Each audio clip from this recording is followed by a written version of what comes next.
Today again I am going to discuss derivative, the concept of derivative mainly for 11th class physics। तो आज हम लोग फिर से डेरिवेटिव यानी डिफरेंशियल कैलकुलस के बारे में थोड़ा सा डिस्कस करते हैं और उसका केवल वो पार्ट जो 11th क्लास फिजिक्स में मेनली यूजफुल होगा। इस टॉपिक पर एक वीडियो मैंने एक दिन पहले अपलोड किया था और उस वीडियो को जो देखेगा उसी के बाद ये टॉपिक आगे वाले ज़्यादा ठीक से समझ में आएंगे। तो you should watch that video if you have not learn it properly. अगर पहले से ये चीज़ ये नहीं आती ठीक से तो वीडियो देख लो। तो कैलकुलस में डिफरेंशियल पार्ट में मैंने ये डिस्कस किया था मेनली कि डेरिवेटिव का मेन मीनिंग क्या होता है, रेट ऑफ चेंज। अगर हमें y as the function of x पता है तो y का derivative with respect to x हमें क्या देगा, y का रेट ऑफ चेंज।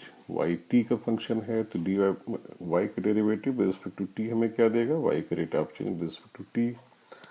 और डेरिवेटिव का सिंबल मैंने बताया था, जैसे y फंक्शन है x का तो dy by dx will be the symbol for derivative of y with respect to x। y t का फंक्शन है तो we will write derivative of y as dy by dt with respect to time। और derivative की physical meaning क्या थी, it was basically rate of change. किसी function का derivative हमें क्या देता है, उसका रेट ऑफ चेंज। और उसके बाद मैंने जो मेन हमारे पॉपुलर फंक्शंस हैं उनके फार्मूले डेरिवेटिव पे क्या आते हैं वो डिस्कस किया था विदाउट प्रूफ। प्रूफ हम लोगों को पढ़ना भी नहीं है फिजिक्स में, वो प्रूफ मैथमेटिक्स का पार्ट है। लेकिन एक दो प्रूफ में elementary for the realisation derivative कैसे निकालते हैं ये बताऊंगा। डेरिवेटिव के फार्मूले बेसिकली ऐसे माने आ सकते हैं, as there is some machine, derivative machine, जिसमें हम उस फंक्शन को डालेंगे तो उसका डेरिवेटिव बाहर आ जाएगा। यानी इस फंक्शन का रेट ऑफ चेंज ये डेरिवेटिव निकालने वाली मशीन क्या दे रही है, ये this is output as derivative. तो टी स्क्वायर का रेट ऑफ चेंज 2t है, ये हमें किस तरह से मिल रहा है, by derivative machine. Derivative machine मतलब डेरिवेटिव का जो फार्मूला है उसका बिना डेरिवेशन समझे हम लोग डायरेक्ट उस फार्मूले को याद रखेंगे इन फिजिक्स पर्पज के लिए। तो मैं इन फार्मूलों को फिर से क्विकली समराइज कर देता हूँ। यहाँ मैंने टेबल दे दी है जिसको पहले से नहीं नोटेड है, देखिए note it down by pausing the video को रोक के उनकी स्क्रीनशॉट ले लो या वैसे ही कॉपी में नोट कर लो। कांस्टेंट का derivative 0, T to power N का derivative N T to power N minus 1, जैसा कहा था this is the most important formula. T का डेरिवेटिव 1 बाई टी का minus 1 by T square, E to power T का E to power T ये special है, E just एक number है। और एल एन टी का derivative 1 by T, L N T is basically logarithmic of T base E. इसके बारे में कल थोड़ा बताया था, इससे नहीं पता कि इसको वैसे सिंबल के रूप में याद रखना हमें। इट इज लॉगरिथमिक बेस ई या एल एन टी, इसका डेरिवेटिव 1 बाई टी। यहाँ x होगा तो डेरिवेटिव x के रिस्पेक्ट 1 बाई एक्स आ जाएगा। और 1 बाई टी का हमें ध्यान रखना है minus 1 by T square. T का डेरिवेटिव में गलती होती है, वो 1 होगा। अगर यहाँ x होता तो इसका डेरिवेटिव x के रिस्पेक्ट में 1, टी का डेरिवेटिव t के रिस्पेक्ट में 1। Okay, then trigonometric functions which are a bit confusing, लेकिन प्रैक्टिस से याद हो जाएंगे। साइन का डेरिवेटिव कॉस, कॉस का डेरिवेटिव माइनस साइन, टेन का सेक स्क्वायर, कॉट का कॉसिक स्क्वायर, कॉट टी होगा, सेक टी का sec T tan T, cosec T का minus cosec T cot T. इसमें जहाँ जहाँ माइनस साइन आनी है उसके बारे में रखने का एक तरीका हम समझ सकते हैं। जैसे इसमें कुछ फंक्शन है ट्रिग्नोमेट्री के जो सी से स्टार्ट हो रहे हैं, सी सी सी, उन्हीं के आगे माइनस आ रहा है। तो इस समय इसमें लेक्चर में प्रिपेयर कर रहा हूँ, that is the period of corona crisis. इसमें कोरोना की प्रॉब्लम चल रही है and that is a negative thing, तो जहाँ जहाँ कोरोना का सी आएगा उसमें माइनस आएगा, ऐसे याद रख सकते हैं।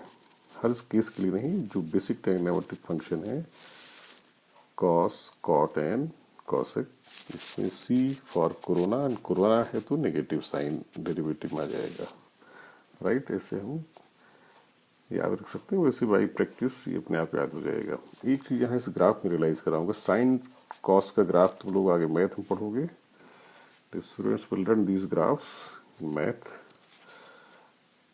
लेकिन साइन का ग्राफ स्टार्टिंग में for initial values of T ऐसा दिखता है बढ़ता हुआ, कॉस का ग्राफ शुरू में घटता हुआ होता है। जैसे एंगल कॉस के हम बढ़ाएंगे, कॉस 0 1 होता है, कॉस 45 1/√2, कॉस 90 आके 0 हो जाता है, यानी घटता है कॉस।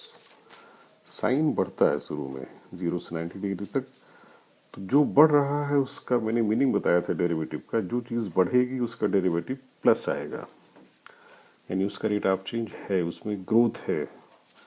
और जो चीज़ घटेगी उसका रेट ऑफ चेंज नेगेटिव है, यानी उसका ग्रोथ रेट नेगेटिव है। इसीलिए कॉस का डेरिवेटिव नेगेटिव है, साइन का पॉजिटिव है, क्योंकि साइन शुरू में बढ़ता है, कॉस घटता है। इससे हम डेरिवेटिव की मीनिंग और थोड़ा रियलाइज कर सकते हैं।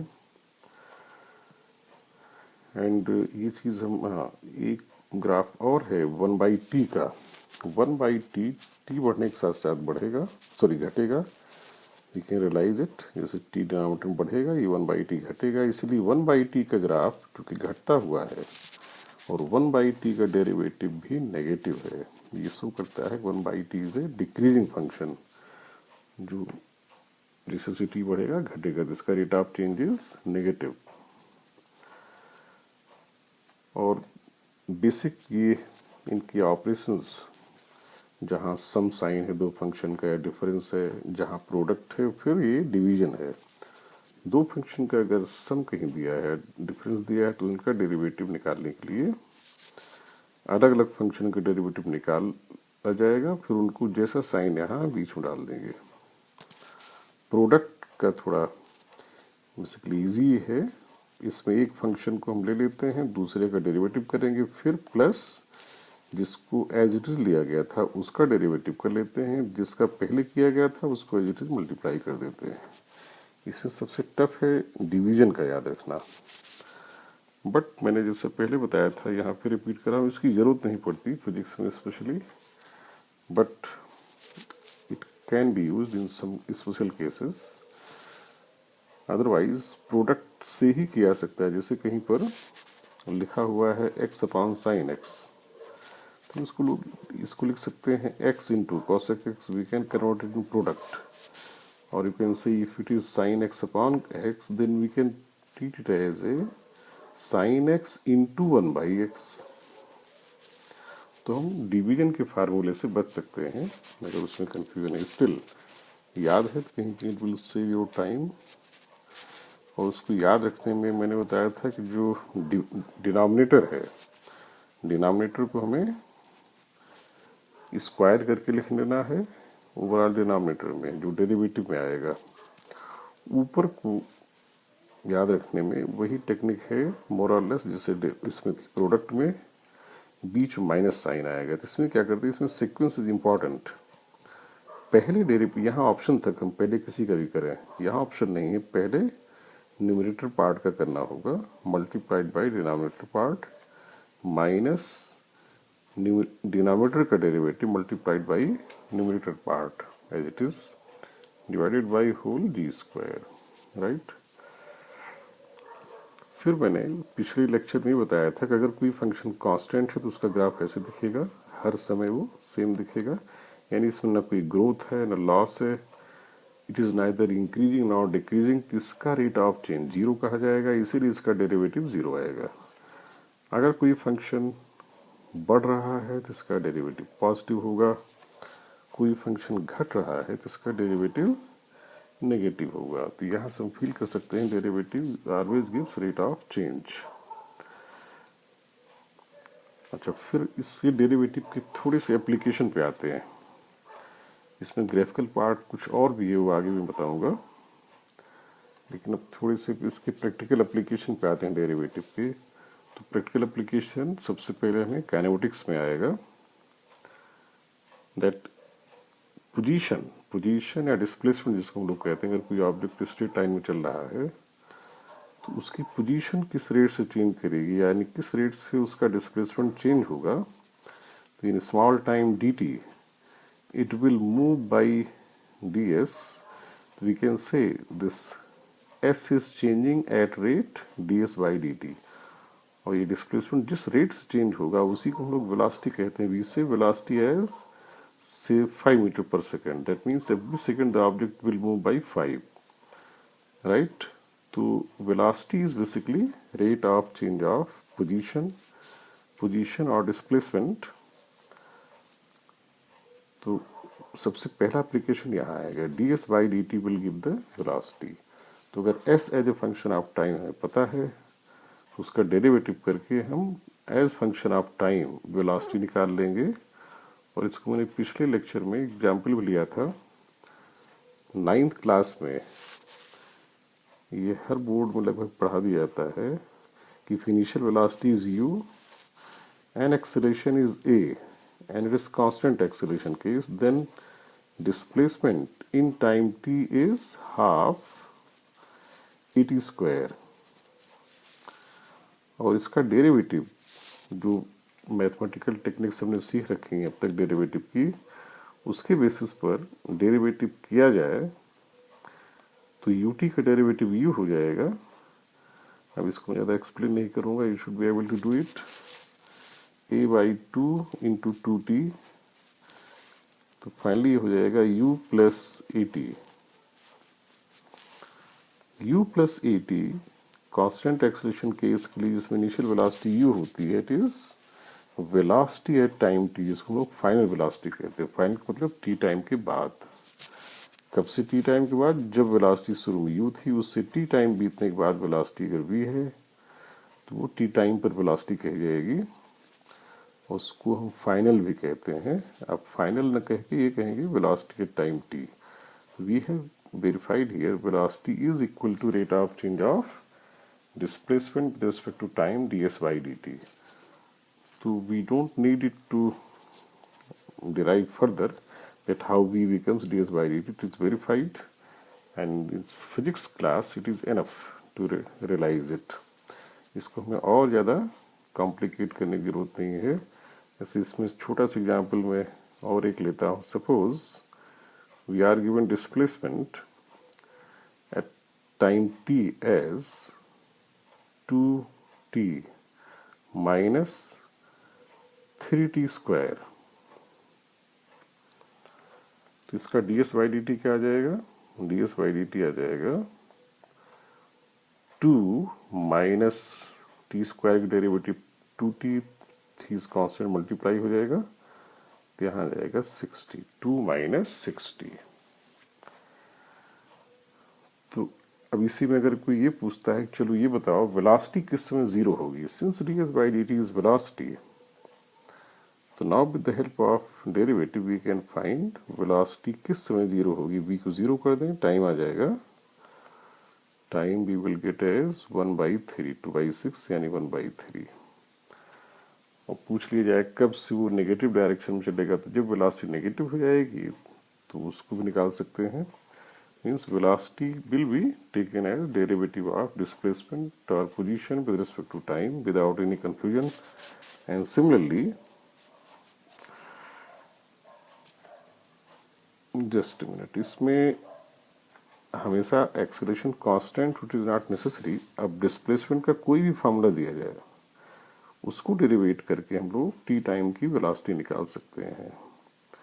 जैसे okay, let us have some other function of displacement with respect to time. मालूम में दिया हुआ है s is equal to e to power t, right. Function तो फिर कोई भी हो सकता है, ऐसा नहीं कि हमेशा एक्सेलरेशन कांस्टेंट तभी इस फॉर्मूले का यूज करेंगे। This can be used in at any time. Displacement time के साथ कैसे वेरी करे, क्योंकि तो बाई डेफिनेशन है velocity is rate of change of displacement, so velocity will be equal to derivative of displacement with respect to time as per definition of derivative. तो velocity यहाँ से हो जाएगी ds by dt और ये आ जाएगा e to power t, क्योंकि derivative of e to power t का e to power t होता है। तो यहाँ हर समय here every time velocity and displacement will be equal. This is special case, हमेशा ऐसा नहीं होगा। Let us take some other example. जैसे हमें दे दिया जाए कि डिस्प्लेसमेंट इज इक्वल टू, से displacement is equal to s is equal to t into sine t, ऐसा हो सकता है टी इंटू साइन टी। तो let us find the velocity as a function of time. तो डेरिवेटिव करेंगे इसका product का जैसे करते हैं। तो पहले का डेरिवेटिव t का हो जाएगा 1 इंटू साइन टी प्लस, ये 1 है not t, plus t into cos t, t into cos t. Sine t का डेरिवेटिव कॉस टी होता है, राइट। तो वेलोसिटी यहाँ जो फंक्शन ऑफ टाइम आ गई sine t plus t into cos t. और जिस टाइम पर पूछा जाएगा वो टाइम फिर यहाँ प्लेस कर देंगे। सपोज t इक्वल टू 0 पर वेलोसिटी पूछी है, तो t इक्वल टू 0 पर वेलोसिटी निकालने के लिए t को 0 डाल देंगे। साइन 0 0 होता है, t 0 है, कॉस 0 1 होता है, लेकिन चूंकि यहाँ t 0 आ चुका है, 0 इंटू 1 इज 0, तो वेलोसिटी इनिशियली 0 आ जाएगी इसमें। ओके और we know by definition acceleration at any instant is rate of change of velocity। ये डिफिनेशन 9th क्लास में पढ़ा होगा, तो वही डिफिनेशन यहाँ यूज करेंगे जो पहले मीनिंग थी एक्सेलरेशन की। किसी इंस्टेंट पर वेलोसिटी, ऑब्जेक्ट चल रहा है, किसी इंस्टेंट पर वेलोसिटी v है, और थोड़े ही टाइम बाद, थोड़े से टाइम को हम लोग क्या सिंबल देते हैं dt, थोड़ी सी टाइम बाद उसकी वेलोसिटी अब v से चेंज होकर dv हो प्लस v प्लस dv हो गई। इसमें ज़्यादा कॉम्प्लिकेट नहीं करना है, जस्ट अभी वेलोसिटी v थी और थोड़े से टाइम dt टाइम बीतने के बाद वेलोसिटी हमारी जितनी थी उसमें थोड़ा चेंज आ गया dv का। जैसे मैंने पहले बताया था dv dx सब चेंज के सिंबल हैं। तो कितना चेंज हुआ वेलोसिटी में, dv चेंज हुआ out of in time dt। तो dv by dt will give us the rate of change। इस समय हमें वेलोसिटी का रेट ऑफ चेंज देगा dv by dt, और rate of change of velocity को ही नाम क्या दिया जाता है, एक्सेलेरेशन। तो अगर किसी समय dv by dt suppose 2 unit है, तो वी विल से कि एक्सेलेरेशन इस समय 2 है, 2 मीटर। अगर यूनिट की बात करें तो वेलोसिटी खुद मीटर पर सेकंड है, यहाँ और आ जाएगा सेकंड, यानी every second velocity is changing by amount 2 metre per second. But condition is कि वेलोसिटी इस समय इस रेट से चेंज कर रही है, आगे क्या रेट होगा वो डिपेंड करेगा कि एक्सप्रेशन हमारा डी बाई डी टी का क्या आया, कांस्टेंट आया, वेरिएबल आया। जैसे let's take an example that let velocity at time t is 4 plus 3t। तो can we find acceleration at any instant, तो किसी टाइम पर एक्सेलरेशन होगा डी वाई डी टी। इसमें 2 सम का डेरिवेटिव है। सम का डेरिवेटिव कैसे करते हैं, पहले का डेरिवेटिव प्लस दूसरे का डेरिवेटिव। तो 4 ये कांस्टेंट, इसका डेरिवेटिव 0 हो गया। 3t का कैसे करेंगे, अब इसमें जो कांस्टेंट है मल्टीप्लाइड है उसको बाहर ले लेते हैं, t के डेरिवेटिव t के रिस्पेक्ट में हो जाता है 1, तो एक्सेलरेशन इज 3। ये कांस्टेंट आ गया, इसमें t कहीं आया ही नहीं, यानी इस केस में एक्सेलरेशन हर समय क्या रहेगा, same. So this expression of velocity उस केस के लिए दी गई है। इसका मतलब ये हो गया कि जिसमें एक्सेलरेशन कांस्टेंट है और कितना है 3, और कांस्टेंट एक्सेलरेशन के केस में 9th में पढ़ा होगा v हम लिख सकते हैं u plus at। Let us verify that. तो ये इस फॉर्म से मैच कर रहा है, ऐसे तो भी है। तो यहाँ से एक्स टी का जो कोफिशिएंट है, टी का जो मल्टीप्लायर है वो ए है, यहाँ टी का मल्टीप्लायर 3 है और 3 ही एक्सेलरेशन हमारा आया है डेरिवेटिव मेथड से। So A is equal to D by D T is 100% correct relation. But ये कांस्टेंट एक्सेलरेशन के लिए रिलेशन लगाएंगे ऐसा नहीं, ये किसी भी केस के लिए लगेगा। कांस्टेंट एक्सेलरेशन केस के लिए मैंने वेरीफाई करा दिया, but this can be applied even if acceleration is not constant. In general it can be applied. For example, जैसे मैं फिर से एक केस लेता हूँ जहाँ acceleration variable रहेगा। Let's take velocity as t cube, velocity as t cube। तो यहाँ पे acceleration क्या आएगा, यहाँ acceleration हो जाएगा इसका derivative dy dt will be 3t square, dy dt will be 3t square। तो यहाँ एक्सेलरेशन कांस्टेंट नहीं है। और यहाँ फिर हम लोग v बराबर u प्लस ए टी इस टाइप का रिलेशन यूज नहीं कर पाए, क्योंकि इसकी कंडीशन थी ये तब लगाया जाता था जब एक्सेलरेशन कांस्टेंट हो। यहाँ एक्सेलरेशन कांस्टेंट नहीं है, तो ये सीख सकते हैं कि आगे हम केयरफुल रहेंगे जहाँ काइनेमेटिक्स की प्रॉब्लम आएगी कि v equal to u plus a t applicable है या नहीं है, उसको लगाना है नहीं लगाना है, from here we can check it. और इसमें एक थोड़ा सा स्पेशल केस ले लेता हूँ जहाँ हमें डिस्प्लेसमेंट दे दिया जाएगा। Suppose displacement is t cube minus t square और पूछा जा रहा है हमसे acceleration, we have to find acceleration. तो पहले क्या करेंगे, पहले हमें निकालना पड़ेगा velocity d S by D t. D S by D t क्या दे देगा हमें, 3t स्क्वायर माइनस 2t। तो ये t टाइम की वेलोसिटी आ गई, यानी ऑब्जेक्ट t इंस्टेंट पर इस वेलोसिटी से चलता हुआ दिखेगा। किस इंस्टेंट पर, t की वैल्यू डालनी पड़ेगी जिस इंस्टेंट पर पूछा जाएगा। एक्सेलरेशन किसी इंस्टेंट ऑफ टाइम t पर क्या होगा, तो वेलोसिटी को डेरिवेट कर दें वेलोसिटी को डेरिवेट करेंगे इस फार्मूले से, तो फिर यहाँ पे डिफरेंस वाला फार्मूला लगेगा 3t स्क्वायर का डेरिवेटिव, 3t स्क्वायर का डेरिवेटिव हो जाएगा 6t, 2t का हो जाएगा 2t का हो जाएगा 2। अब ये कैसे हुआ ये ऑलरेडी हम बता चुके हैं, we must know it how to get derivative of such functions. तो एक्सेलरेशन एट टाइम t आ गया 6t माइनस 2।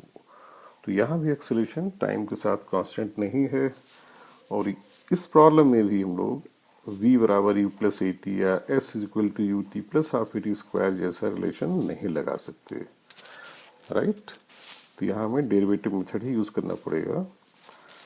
और let us take now one more point, specially from graph point of view. मैं graph के कुछ feature इसमें थोड़ा introduce करता हूँ। जैसे suppose you are given a graph between y and x, you can take between y and x, you can take between y and t or x and t। यहाँ हमने y और x ले लिया, that means I have taken y as function of x, as function of x। मैंने y को x का function माना है। तो मैंने ये रियलाइज कराया था पहले कि अगर ऐसे हॉरिजॉन्टल लाइन है x एक्सिस के पैरेलल, तो इसका डी बाई डी एक्स क्या था, 0, यानी यहाँ y में कोई चीज़ नहीं हो रहा है, जिसका rate of change 0, D by d x 0। और मैंने ये भी रियलाइज कराया था कि ये इस तरह की लाइन को जो x एक्सिस के पैरेलल आती वी आल्सो से कि इसका स्लोप 0 है, क्योंकि इस पर किसी ग्राफ के स्लोप को फील करने का एक बेस्ट तरीका होता है कि उस ग्राफ पर बैठ जाओ। If you don't have tendency to slip, that means slope of the graph is 0। तो स्लोप को फील करने का ये बेस्ट तरीका है। अब इसमें दो ग्राफ मैंने सिंपल केस में और दिखाए थे, एक तो वैसा था, टेक इट लाइक दिस। इसमें क्या है कि d y by d x मैंने बताया था कि पॉजिटिव है, क्योंकि जो चीज़ बढ़ रही है यानी उसका ग्रोथ रेट पॉजिटिव है, तो ग्रोथ रेट किससे मिलता है, रेट ऑफ चेंज किससे मिलता है, डेरिवेटिव से, right. D Y d x greater than 0, it is all right. लेकिन कोई ये पूछ सकता है क्या dy बाई dx इसमें हम निकाल भी सकते हैं ग्राफ देखकर। अब मैं उस पॉइंट पे आता हूँ। तो ग्राफ देखकर, स्पेशली ग्राफ अगर स्ट्रेट लाइन का है तो उसका हम डेरिवेटिव भी बता सकते हैं। अब उस पॉइंट पे आते हैं, डेरिवेटिव क्या होता है, इसमें क्या निकाला जा सकता है, यस। तो डेरिवेटिव की जो डिफिनीशन थी कि किसी स्टैंड मान लो x is equal to x1 पर देखा जाए y कितना था, तो y1 था। x is equal to x2 पर y कितना है, लेट अस से y2 है।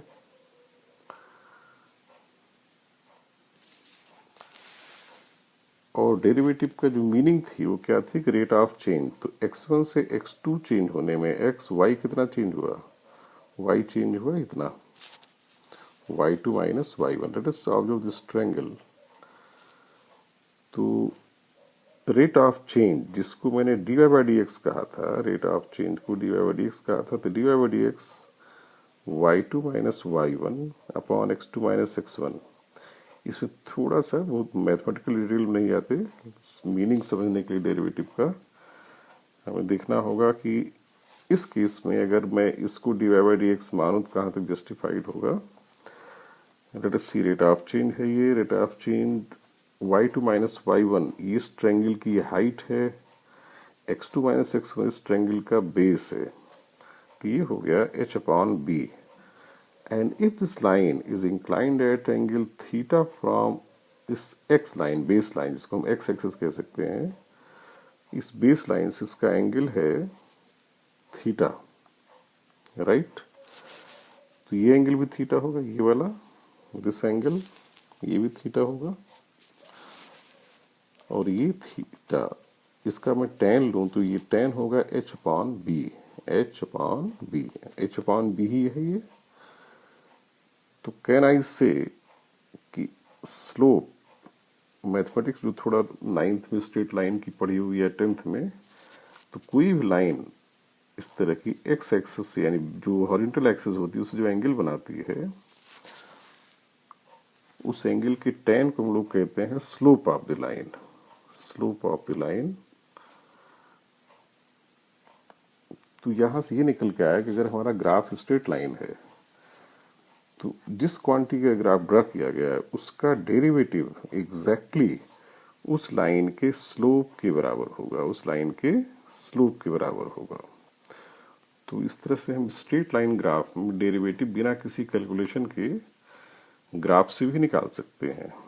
Slope of the line, slope of the graph भी कहते हैं तो कोई दिक्कत नहीं, स्लोप ऑफ द लाइन कहना चाहिए, स्लोप ऑफ द कर्व या ग्राफ, उसका मीनिंग समझना है। अब इसमें, अब इसको हम फील भी कर सकते हैं, जहां पे रेट ऑफ चेंज 0 आया था जिस केस में ऐसे हॉरिजॉन्टल लाइन, अब देखिए इसका स्लोप क्या है, ये तो इसी एक्सिस के पैरेलल, इससे कुछ भी एंगल नहीं इसका, तो इसलिए इसका थीटा 0 है, तो इसके लिए tan थीटा 0 है, तो इसके लिए फिर dy बाई dx 0 है, राइट। और फिर मैं दूसरा ग्राफ लेता हूं, इसमें क्लियरली अगर स्ट्रेट लाइन हमारी ऐसी है और सपोज ये एंगल बन रहा है 30 डिग्री एक्स एक्सिस से, तो जिस लाइन की भी ग्राफ है ये, जिस भी प्रॉपर्टी का ग्राफ है, suppose this is your weight और एक्स स्टैंड फॉर टाइम, यहाँ हम कुछ भी दिखा सकते हैं। तो किसी का वेट टाइम के साथ किस रेट से बढ़ रहा है वो उसका डेरिवेटिव से आएगा। तो डेरिवेटिव यहाँ यानी dy बाई dx हमें मिल गया, कितना मिल गया, tan 30। और इसको फील करना इजी है। तो ग्राफ बेस एक्सिस से जितना ज़्यादा ऊपर की ओर इंक्लाइन होगा, यानी वो क्वांटिटी उतना फास्टर रेट से बढ़ रही है, राइट। ये एंगल देखो, हॉरिजॉन्टल से एंगल बढ़ते जा रहे हैं। वी कैन से अगर ये एंगल थीटा 1 है, ये एंगल थीटा 2 है, तो जिसकी भी ये प्रॉपर्टी है उसके लिए dy बाई dx होगा tan थीटा 1, और जिसके लिए भी ग्राफ ये वाला है उसके लिए dy बाई dx होगा, यानी उसका रेट ऑफ चेंज होगा, डेरिवेटिव होगा उसका tan थीटा 2, राइट। इसी तरह हम नेगेटिव पार्ट के लिए कर सकते हैं अगर स्लोप नेगेटिव। अब इसमें और एक चीज़ रियलाइज करानी है कि सपोज, क्योंकि सारे graph straight line it is not necessary, कोई भी प्रॉपर्टी मान लो y है वो x के साथ, उसका ग्राफ हमेशा straight line it is not necessary. और ये हम पहले भी देख चुके हैं कि कई फंक्शन ऐसे हैं जिनका डेरिवेटिव टाइम का फंक्शन होता है। तो सपोज अब मैं ग्राफ में बार बार x प्लॉट करने के बजाय नीचे I am coming to t, और यहाँ मैं x सिंबल ले लेता हूँ। तो यहाँ जब भी डेरिवेटिव की बात करेंगे उसका मीनिंग क्या होगा, dx बाई dt। और जैसे मानो कोई ले लिया हमने, एक ग्राफ की कोई भी शेप ले सकता हूँ मैं, लेट्स टेक दिस शेप, ये थोड़ी सी स्पेशल शेप। इसमें खास बात क्या है, पहले ये रियलाइज करना हमें कि इसका x as the time is increasing, time t1, time t2, time t3, जिससे टाइम बढ़ रहा है x हमारा बढ़ रहा है। कुछ लोग इसमें कंफ्यूजन होता है, करीब तो घटने वाला नहीं, अभी तक तो घटा नहीं है।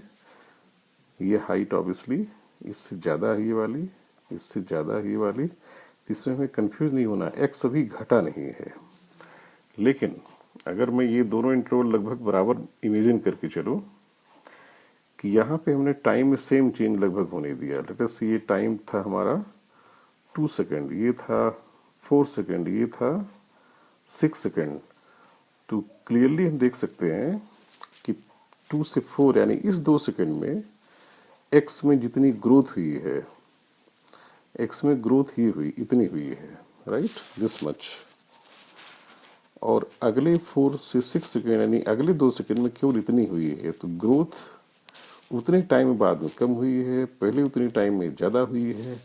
वी कैन क्लियरली फील कि यहाँ x ग्रो तो कर रहा है, x बढ़ रहा है, बट इसकी ग्रोथ रेट घट रही है। तो कैन आई से, पहले तो चूंकि बढ़ रहा है तो कंक्लूजन हम ये निकालेंगे कि इसका डेरिवेटिव पॉजिटिव है। जो चीज़ बढ़ेगी उसका डेरिवेटिव पॉजिटिव, ये अच्छी तरह दिमाग बिठाना है। लेकिन मैं ये भी कहूँगा कि dx by dt, I will say conclude that dx by dt is decreasing with time. dx by dt यानी इसका डेरिवेटिव घट रहा है, यानी क्यों, क्योंकि इसका रेट ऑफ चेंज मुझे घटता हुआ दिख रहा है। पहले उतने टाइम में ये इतना केवल बढ़ा, इतना बढ़ा, अगले उतने ही टाइम में केवल इतना बढ़ा, ये कम बढ़ा, राइट। तो इसकी ग्रोथ रेट यानी इसका डेरिवेटिव घट रहा है।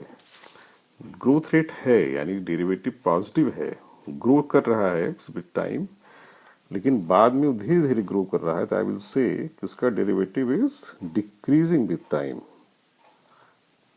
अब इसको फील करने के लिए मैंने कहा था ग्राफ का जो स्लोप है, पिछले पार्ट मैंने ये समझा दिया, किसी ग्राफ का स्लोप हमें क्या देता है, उसका डेरिवेटिव। अब यहाँ दिक्कत क्या है कि यहाँ ग्राफ स्ट्रेट लाइन है, तो हाउ टू फील स्लोप। अब मैं इसको स्लोप से एक्सप्लेन करता हूँ। स्लोप को फील करने का तरीका मैंने बताया था कि ग्राफ पर बैठ जाओ, sit on the graph, and जहाँ जितनी ज़्यादा टेंडेंसी होगी स्लिप करने की वहाँ स्लोप ज़्यादा है। Imagine that someone is sitting here, से एट पॉइंट P, यहाँ कोई बैठा है से एट पॉइंट Q। तो स्लिप करने की टेंडेंसी P पर ऑब्वियसली ज़्यादा है, Q पर कम है। We will conclude that Q पर स्लोप कम है, स्लोप कम है तो वहाँ रेट ऑफ चेंज कम है, यानी वहाँ डेरिवेटिव कम है। जब डेरिवेटिव कम है तो वी कैन से कि dx बाई dt बाद में घट रहा है। अब अगर x को हमने पोजीशन या डिस्प्लेसमेंट कह दिया जाए, मान लें, तो इसको फील करना और इजी हो जाएगा। तो we can conclude in this graph, जिसका भी ग्राफ दिया है, जिसके डिस्प्लेसमेंट का टाइम के साथ ग्राफ दिया है, उसकी पोजीशन तो बढ़ रही है यानी डिस्प्लेसमेंट बढ़ रहा है, बट उसका रेट ऑफ चेंज, डिस्प्लेसमेंट का रेट ऑफ चेंज क्या होता है, वेलोसिटी। तो डिस्प्लेसमेंट तो बढ़ रहा है लेकिन इसकी वेलोसिटी टाइम के साथ घट रही है। तो this is the case of A retarding motion. जिससे हम किसी ऑब्जेक्ट को ऊपर फेंकते हैं तो शुरू में वो तेज चलता है, उसकी हाइट तेजी से बढ़ना चाहती है, बाद में उसकी हाइट बढ़ती तो है लेकिन धीरे धीरे बढ़ती है। और इसी में ग्राफ को मैं आगे और एक्सटेंड करूं तो वो बड़ा इंटरेस्टिंग फीचर अब आएगा। सपोज जैसा ग्राफ मैंने इसमें बनाया था वही ट्रेंड अगर कंटिन्यू रहता, वी कैन एक्सपेक्ट कि ग्राफ आगे चल के शायद कुछ ऐसा हो जाता। अब इसमें सबसे पहले मैं इस फीचर पे आता हूँ, ये पार्ट जो दैट इज इंटरेस्टिंग। यहाँ अगर किसी को बिठाया जाए हियर तो वो स्लिप करेगा नहीं करेगा? तो obviously he will not slip. You can say कि here slope is zero, slope is zero. और देखा जाए तो यहाँ जो टुकड़ा है ग्राफ का इट इज फ्लैट हॉरिजॉन्टल है, यानी इस टुकड़े का जो इंक्लिनेशन है वो एक्स एक्सिस से जीरो है। और यही मैं और एक चीज रियलाइज कराऊंगा कि डेरिवेटिव को हर ग्राफ के डिफरेंट पार्ट को हम स्ट्रेट मान सकते हैं।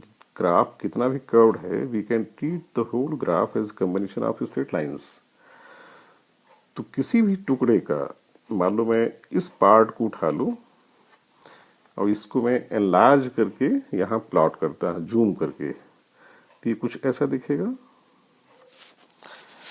तो इसको एनलार्ज करके फील करें तो यहाँ पे जो हॉरिजॉन्टल से इसका एंगल होगा इस बेस एक्सिस से वो अगर थीटा है तो इस जगह पर dy by d x basically tan theta होगा। यहाँ x है तो dx बाई डी टी कह देंगे। ये इस लोकेशन इस टाइम पर हमें इसकी वैसे जरूरत नहीं पड़ती, हमें ऐसी कैलकुलेशन करने के लिए नहीं कहा जाता, बट क्वालिटेटिव क्वेश्चन बन सकता है। देख के ये बताओ कि इसके डेरिवेटिव आगे चल के बढ़ रहा है घट रहा है, तो क्लियरली चूंकि ये एंगल हम देख रहे हैं, angle x axis time axis से एंगल लगातार घटता जा रहा है, जैसे थीटा घटता जा रहा है। जैसे पिछले ग्राफ मैंने रियलाइज कराया था tan थीटा ही हमें क्या देता है? स्लोप यानी इसका डेरिवेटिव। तो यहाँ पे हम देख रहे हैं यहाँ भी वो एंगल घटता जा रहा है, एंगल घटता जा रहा है, ये इसका इंक्लिनेशन तो डेरिवेटिव कम हो रहा है और वो चीज़ यहाँ पे समझी जा सकती है। तो यहाँ आके एक छोटा सा पार्ट जो होगा उसका इंक्लिनेशन जीरो है, इसका स्लोप जीरो है, यहाँ कोई फिसलेगा नहीं। तो if this time is, specially इस टाइम को मैं नाम देता हूँ टी नॉट, तो आई कैन से मैं कंक्लूड कर सकता हूँ at time t equal to t not d x by D T is zero. और dx by D T velocity कही जाएगी अगर ये x वाज फॉर डिस्प्लेसमेंट, तो इस समय वेलोसिटी जीरो है। अभी भी देखा जाए कि इसमें डिस्प्लेसमेंट तो मैक्सिमम है बट वेलोसिटी जीरो, तो ये थोड़ा कॉन्ट्रडिक्टरी से लगता है अपरेंटली, लेकिन ये दिमाग बिठा लेना चाहिए डिस्प्लेसमेंट की वैल्यू का वेलोसिटी की वैल्यू से कोई डायरेक्ट कोरिलेशन नहीं। वेलोसिटी कहीं कुछ भी हो सकती है, डिस्प्लेसमेंट कुछ भी हो सकता है। और स्पेशली यहाँ से हम सीखते हैं कि जहाँ वेलोसिटी मैक्सिमम होगी, जहाँ डिस्प्लेसमेंट मैक्सिमम होगा, जैसे यहाँ पर इस टाइम पर डिस्प्लेसमेंट मैक्सिमम है हमारा, राइट? तो इस समय वेलोसिटी क्या हो रही है? Zero. And this is very good case of an object moving upward. Upward जब कोई ऑब्जेक्ट हम ऊपर फेंकते हैं तो उसकी वेलोसिटी घटती जाती है, जैसा यहाँ रियलाइज कराया कि इसका स्लोप घट रहा है, वेलोसिटी घट रही है, डिस्प्लेसमेंट बढ़ रहा है, ऑब्जेक्ट अभी ऊपर जा रहा है, उसकी हाइट बढ़ रही है बट उसकी वेलोसिटी घट रही है। और इस टाइम तक जब वो हाईएस्ट पॉइंट पर आ गया, देखो ग्राफ का स्लोप जीरो हो गया, डेरिवेटिव जीरो हो गया एक्स का, यानी वहां वेलोसिटी जीरो हो गई। उसके बाद ग्राफ के इस पार्ट को अगर रियलाइज किया जाए तो अब उसका x घटने लगा, तो अब x का डेरिवेटिव नेगेटिव हो जाना चाहिए। वो बिल्कुल जस्टिफाइड है। जब वॉल हाईएस्ट पॉइंट पहुंच जाती है उसके बाद वो नीचे आती है, अब उसका डिस्प्लेसमेंट जो हो चुका था फिर से कम होने लगता है, नीचे से हमें वो कम कम हाइट पर दिखेगा, तो उसका dx by D t latter part में नेगेटिव होगा, यानी वेलोसिटी नेगेटिव होगी। तो लेटर पार्ट के लिए वी कैन कंक्लूड कि इस पार्ट में किसी मोमेंट पर इस पार्ट में here dx by D T will be less than zero, क्योंकि यहाँ पर x टाइम के साथ घट रहा है। तो इन पार्ट्स के लिए हमारी वेलोसिटी कैसी होगी? नेगेटिव। और उसको फील भी कर सकते हैं, वो वापस आ रहा है, उसकी वेलोसिटी की डायरेक्शन बदल गया, तो वेलोसिटी इज नेगेटिव, पोजीशन का डेरिवेटिव नेगेटिव, राइट? तो we will have in mind कि किसी ग्राफ का जहाँ मैक्सिमा होता है, इस तरह के पॉइंट को हम लोग मैक्सिमा कहते हैं। जहाँ ग्राफ का मैक्सिमा होता है वहाँ उसका डेरिवेटिव ज़ीरो होता है। This is very important. और ये बात केवल मैक्सिमा के लिए नहीं सही है, जहाँ मिनिमा होगा, मैं अब जनरल कंक्लूजन देता हूँ कि ग्राफ का जहाँ मैक्सिमा हो या मिनिमा, दो केस आ सकते हैं जीरो डेरिवेटिव के, right. Here it is say this is time t1 and this is time t2. In generally time graph axis थी, this is say position। तो दोनों जगह हम देख सकते हैं, इसमें इस पॉइंट पर ये टुकड़ा कैसा है, फ्लैट है। यहाँ स्लोप जीरो आएगा, यहाँ कोई बैठेगा और फिसलेगा नहीं, स्लोप जीरो तो डेरिवेटिव जीरो। यानी इस समय एक्स हमारा कांस्टेंट सा हो गया, थोड़ी देर के लिए वो बढ़ना या घटना बंद हो गया है। और वही चीज़ यहाँ भी है, यहाँ भी स्लोप जीरो है, यहाँ फिर वेलोसिटी जीरो होगी। तो इन दोनों टाइम पर t1 एंड t2 टाइम पर at t1 and t2 dx by dt will be zero. तो जहाँ भी किसी ग्राफ का मिनिमा या मैक्सिमा आएगा, तो एट मिनिमा, इसको हम लैंग्वेज में नोट भी कर सकते हैं, एट मिनिमा, इस तरह पॉइंट को मिनिमा कहते हैं। मोर प्रॉपरली रिलेटिव मिनिमा, मैथ में पढ़ेंगे, मिनिमा एंड मैक्सिमा, जहाँ पर मैक्सिमम वैल्यू है उसको मैक्सिमा। मैथमेटिक्स के स्पेशल टर्म है स्टेशनरी पॉइंट कहते हैं। फिलहाल फिजिक्स में बहुत ज़्यादा कॉम्प्लिकेशन नहीं करते, मैथमेटिकल नॉर्मल तरीके से सोचते हुए कि जहाँ पे मैक्सिमा है किसी फंक्शन का या जहाँ उसका मिनिमा है, वहाँ उसका डेरिवेटिव विल बी ज़ीरो। जिसका भी ग्राफ है उसका डेरिवेटिव ज़ीरो हो जाएगा। दिस इम्पॉर्टेंट कंक्लूजन, इसे नोट कर लेना चाहिए। और आज के लेक्चर में एक पॉइंट हमें रियलाइज़ कराना है कि एक्सेलेरेशन, जैसे मैंने बताया था स्ट्रेट लाइन मोशन में D Y D T, velocity का डेरिवेटिव, तो mathematically we can write any ratio, like कोई रेशियो है C by D, we can write it C by D, sorry C by E into E by D, ऐसा तो लिख सकते हैं। मैंने एक नया टर्म यहाँ डाल दिया, E कट जाएगा, C by D आ जाएगा। तो उस बेसिस पर यहाँ पे एक थोड़ा सा मैथमेटिकल मैनिपुलेशन कर रहा हूँ मैं, dV by ds यहाँ लिखता हूँ मैं, और फिर ds by dt। अब इससे क्या फायदा होगा, अब इससे रियलाइज कराते हैं। What is ds by dt? अगर s डिस्प्लेसमेंट है तो ds by dt will be velocity, तो इसको हम वेलोसिटी लिख सकते हैं, बिकॉज इट इज वेलोसिटी। तो v into d Y d s, ये एक्सेलरेशन का निकालने का एक थोड़ा सा लेस पॉपुलर फार्मूला है, but it is very important relation, जो कम लोग दिमाग में रखते हैं।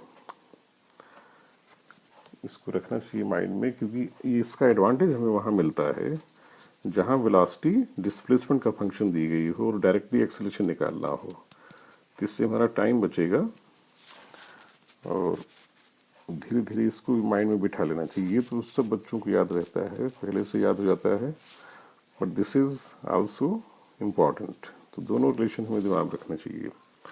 इस पर क्वेश्चंस में बाद में कराऊंगा।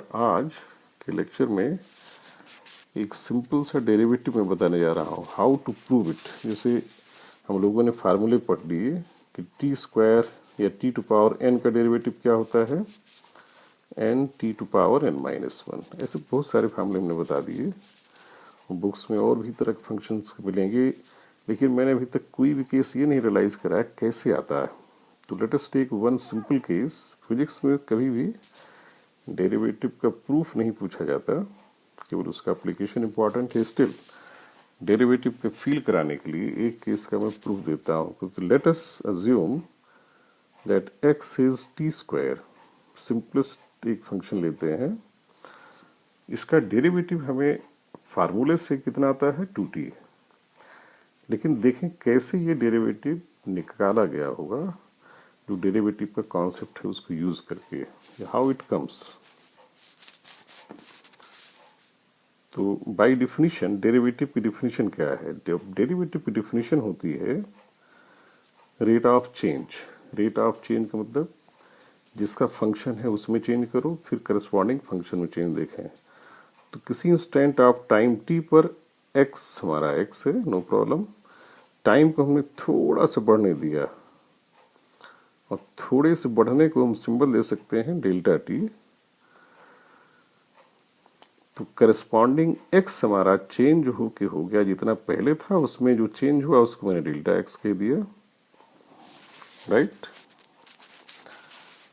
तो एक्स की वैल्यू कैन आई से टी स्क्वायर, क्योंकि इसका हमें फार्मूला पता है, यही फार्मूला है। और जो इस टाइम पर एक्स हमारा ये हुआ है वो कैसे पाएंगे? तो अब टाइम की नई वैल्यू डालेंगे फार्मूले में। टी स्क्वायर में टी की जगह क्या लिखेंगे? T plus delta T. ये चीज हमें समझनी होगी कि चूंकि एक्स हमारा टी का फंक्शन था, तो टी की टाइम की वैल्यू टी है, तो t x equal to t square. Time की वैल्यू जितनी पहले टाइम था उसमें थोड़ा हमने बढ़ने दिया, कितना टाइम बीतने दिया? Delta T. तो नया टाइम हो गया पुराना टाइम प्लस चेंज, यानी टी प्लस डेल्टा टी। तो फिर उस टाइम का स्क्वायर करेंगे तो हमें नया एक्स मिलेगा। नया एक्स क्या होगा? पुराना x plus change in x. अब इस सेकंड इक्वेशन में से फर्स्ट को घटाया जाए। सेकंड इक्वेशन में से फर्स्ट को घटाएंगे तो आ जाएगा डेल्टा एक्स बराबर टी प्लस डेल्टा टी का स्क्वायर माइनस टी स्क्वायर। और इसको ए माइनस बी इंटू ए प्लस बी की कॉन्सेप्ट है, कैसे भी it is not difficult. Expand करके हम निकालेंगे तो आ जाएगा delta T multiplied by two T plus delta T, right. अब इसमें इंटरेस्टिंग पार्ट आ जाएगा, तो इसको नेक्स्ट पेज पे देखते हैं। डेल्टा एक्स आ गया delta T into two T plus delta T. तो change in X upon change in time, इसी रेशो हमारा इंटरेस्ट है। ये आ गया two T plus delta T. Now we define derivative है। जब हम लोग कहते हैं डेरिवेटिव, तो डेरिवेटिव में ऐसे सिंबल हमने बताए हैं D x by D T. अब उसकी सही मीनिंग हमें समझना होगा। जब हम चेंज देखते हैं किसी का, तो कितनी देर में चेंज, जैसे मेरा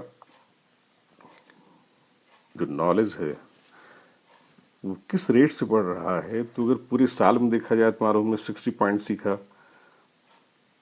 इन 12 मंथ, तो पर मंथ हमारा नॉलेज 5 पर मंथ बढ़ा। लेकिन मुझे तो ये पता करना है कि अभी किस रेट से बढ़ रहा है, या हमारे सामने से कोई निकल रहा है तो उसकी वेलोसिटी हमें पता करनी। तो मैं देखूंगा कि अभी वो कहाँ है, और जितनी जल्दी हो सके उसकी नई पोजीशन देखें, और change in position upon change in time लें। अगर मैंने काफी देर बाद उसकी पोजीशन देखी तो चेंज इन पोजीशन मिल जाएगी, चेंज इन टाइम्स डिवाइड कर देंगे, लेकिन वो तब तक तो उसकी वेलोसिटी बदल जाएगी। तो डेरिवेटिव क्या देता है हमें? Instantaneous rate of change. Instantaneous rate of change पाने के लिए जो चेंज है वो जितनी कम से कम टाइम में देखेंगे उतना सही हमें आंसर मिलेगा। तो d x by D t basically जो डेरिवेटिव होता है, इसका सही मीनिंग हमें समझना चाहिए। This is the rate of change of x with respect to time under condition that time interval जो हम बीतने दे रहे हैं एक्स में चेंज देखने के लिए, that time interval should be as small as possible, यानी delta T tending to 0। Time जिसे हमें किसी की वेलोसिटी देखनी है, तो मेरी घड़ी में मान लो ही बज रहे हैं 12, तो 12 बजे हमें उसकी पोजीशन दिख गई। जितनी जल्दी हो सके मैं उसकी अगली पोजीशन देखूंगा, और जो चेंज हुआ पोजीशन में वो जो थोड़ा सा टाइम बीतने दिया मैंने उससे डिवाइड करूंगा। जैसे हम लोगों की घड़ी में 1 सेकेंड से कम हम लोग मेजर नहीं कर पाते, तो 1 सेकेंड में अगर वो 5 मीटर चल गया तो आई विल से कि इस समय की वेलोसिटी 5 मीटर पर सेकेंड थी। लेकिन अगर हमने 10 सेकेंड बाद उसकी पोजीशन देखी, हो सकता है तब तक वो 40 मीटर गया हो, तो उसकी वेलोसिटी 40/10 करेंगे। लेकिन जो 4 आएगा वो तो इस समय की वेलोसिटी नहीं मिलेगी, वो तो एक एवरेज से ही मिलेगी। अगर हमें इस समय की चाहिए तो हमें अभी का टाइम और उसके बाद जल्दी से जल्दी नया टाइम सेलेक्ट करना है। तो जो टाइम लैप्स होने देंगे वो बहुत ही कम मतलब टेंडिंग टू जीरो। तो अब dx बाई डी टी की जो सही डिफिनीशन है हमें समझना चाहिए, यहाँ से सारे डेरिवेशन ऐसे ही किए जाते हैं, जो चेंज करेंगे डिनोमिनेटर में एज स्मॉल एज पॉसिबल। तो इस कंडीशन में ये जो तरीका है लिखने का यही बताता है कि delta T will be tending to zero, यानी as close as possible to zero. क्या लिमिट हो जाएगी? Limit delta T tending to zero. इससे हमें घबराना नहीं है, इसका यूज बहुत ही सिंपल है। तो ये हो जाएगा 2t प्लस डेल्टा टी, जो delta x by delta T आया था डाल दिया। अब इस कंडीशन को हम इम्पोज करें कि डेल्टा टी जो हमने बीतने दिया था, टाइम जो बीतने दिया था एक्स की नई पोजीशन देखने में, दैट इज वेरी स्मॉल। तो डेल्टा टी जीरो डाल देंगे तो बचेगा क्या फिर यहाँ? 2t प्लस जीरो यानी 2t, और यही था हमारा डेरिवेटिव जिसको हम निकालना था हमें कि x अगर हमारा t स्क्वायर है तो dx by D T 2t कैसे आया था। इसको एक दो बार फिर इसको रियलाइज करो, वीडियो दोबारा देखो, थोड़ा अपने आप माइंड में मेडिटेट करो कि इसका डेल्टा टी जीरो क्यों लिया जा रहा है, टेंडिंग टू जीरो। जीरो ना कह के टेंडिंग टू जीरो, यानी ये जो टाइम टी था उसके कंपेरिजन में जो चेंज इन टाइम है वो स्मॉल है। इसीलिए हम लोग इस 2t के कंपेरिजन में डेल्टा टी को नेग्लेक्ट कर रहे हैं, because this delta T is very small. T तो हमारा एक्चुअल टाइम है, जैसे टी हमारी घड़ी में 12 o'clock 12 बज चुके हैं, लेकिन उसमें चेंज हम 1 सेकंड का केवल ले रहे हैं।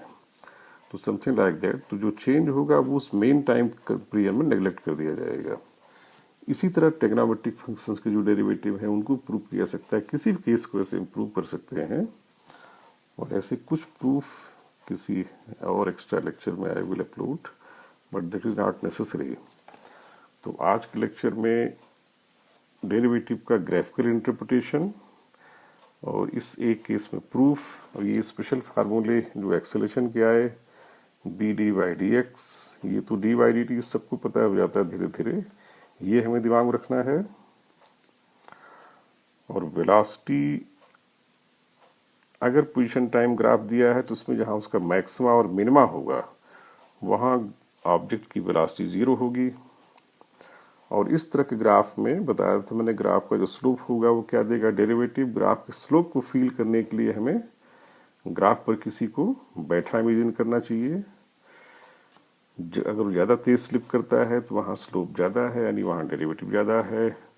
इस तरह के ग्राफ में डेरिवेटिव जो है वो घटता जा रहा है, स्लोप घट रहा है यानी डेरिवेटिव घट रहा है। यहाँ की डेरिवेटिव जीरो हो गया इस टाइम पर, जहाँ भी फ्लैट दिखे ग्राफ मैक्सिमम मिनिमम पर डेरिवेटिव जीरो, राइट। ये चीज़ मैंने यहाँ भी एक्सप्लेन की, कोई ग्राफ बढ़ रहा तो उसका डेरिवेटिव पॉजिटिव है। सिंपल ग्राफ स्ट्रेट लाइन है तो डेरिवेटिव उसका कांस्टेंट रहेगा। कितना रहेगा? जितना वो ग्राफ बेस एक्सिस से एंगल बनाएगा उसका tan, राइट। और यही चीज़ यहाँ पे एक्सप्लेन की गई है। तो okay, let us finish this lecture. और इसको 2-3 बार बीच बीच में जो पॉइंट न क्लियर हो फिर उनको देखो, स्पेशली ग्राफ पार्ट में कंफ्यूजन हो सकता है। और next time I will discuss mainly integration, 1-2 derivative के एग्जाम्पल लेंगे, देन इंटीग्रेशन।